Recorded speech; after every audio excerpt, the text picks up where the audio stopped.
नहीं समझा? गौ मांस बच्ची तुम मांग रहा, तुमको तो पता नहीं कि तू क्या खाता है, क्या पीता है, कैसे रहता है, पता तो है नहीं। अब चलते चलते तुम दान कर रहे हो, और ट्रेन में चलते हुए, बस में चलते हुए, जैसे कोई घर पे आया झोली लटका के उसको दे रहे हो। देना चाहिए, थोड़ा बहुत रोटी वोटी खिला दो, चलो भाई ठीक है। पर अगर उसने तुम्हारे धन का दुरुपयोग किया तो तुम्हारा भी उसमें, तुम भी उसके पाप में शामिल माने जाओगे। इसीलिए दान किसको देना चाहिए? सुपात्र दत्रम।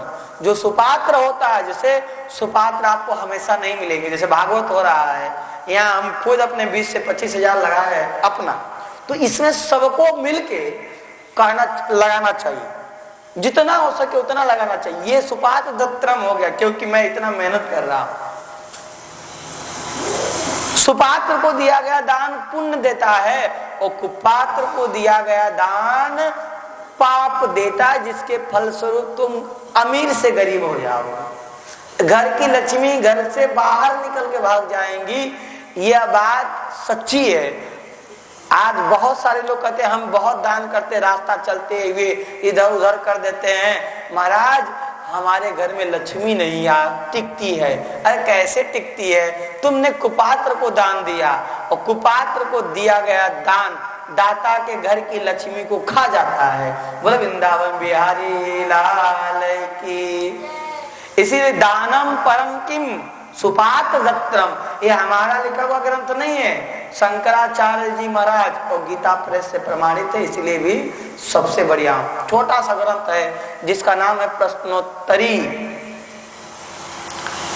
तो कहने का अर्थ ये है, अगर आपने दान पात्र वाले को दिया है तो आज नहीं तो कल आपके घर की लक्ष्मी की वृद्धि होगी, कम नहीं होगा। इसीलिए चलते फिरते कहीं भी दान नहीं दे देना चाहिए। और जिसके व्यवहार के बारे में न जानो उसको मत दो। भीख मांगते हुए कोई आए, कितना वो बहाना करे इसके नाम पे उसके नाम पे, तो नहीं देना चाहिए। अगर कोई संत भी वेश में आवे तो पहले उससे कहना चाहिए प्रभु कथा कर लो, कीर्तन कर लो, आप कुछ मेहनत कर लो, तो यहाँ से दान ले जाओ।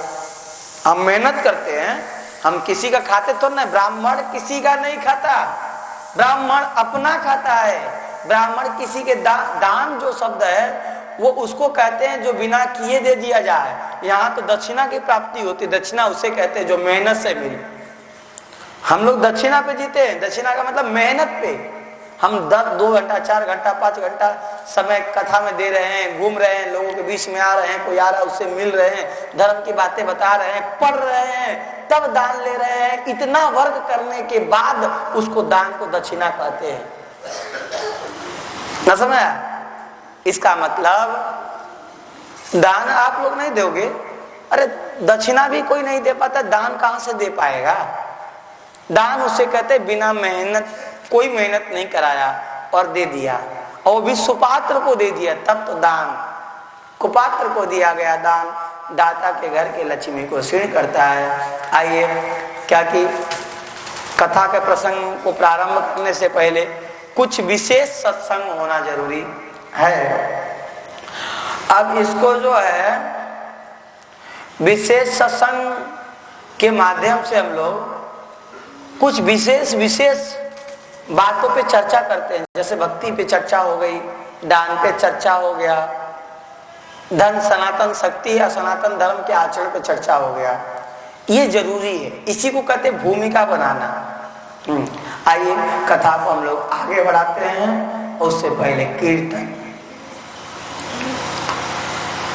श्री कृष्ण गोविंद हरे मुरारी, हे नाथ नारायण वासुदेव।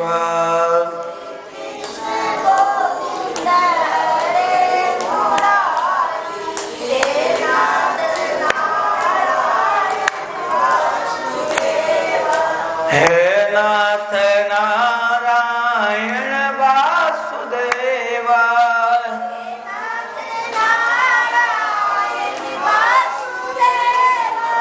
हे नाथ नारायण वासुदेव।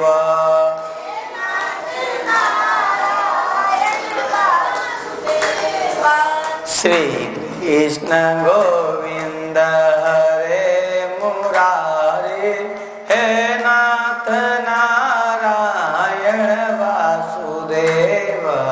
श्री कृष्ण गोविंद हरे मुरारे, हे नाथ नारायण वासुदेव।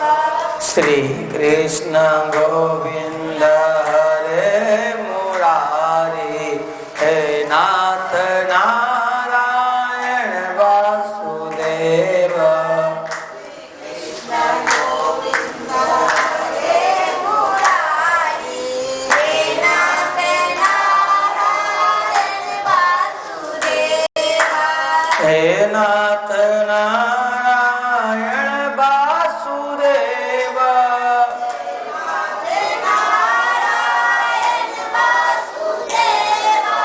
श्री कृष्ण गोविंद हरे मुरारी, हे नाथ नारायण वासुदेव। श्री कृष्ण गोविंद हरे मुरारी, हे नाथ नारायण वासुदेव। वासुदेव भगवान की महाराज। अब जो है हम लोग गोपर्णोपाख्यान पे आ गए हैं। कल 4 अध्याय की कथा हुई थी। कहा प्रभु जी आप ऐसी कथा का उल्लेख कीजिए जिसको सुनने से सामान्य जनता समझ सके कि श्रीमद् भागवत की महिमा कितनी है।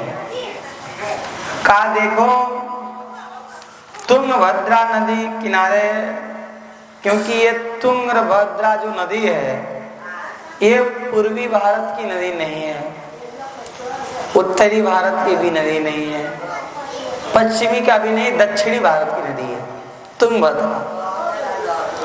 तुंगभद्रा दक्षिण भारत की नदी है।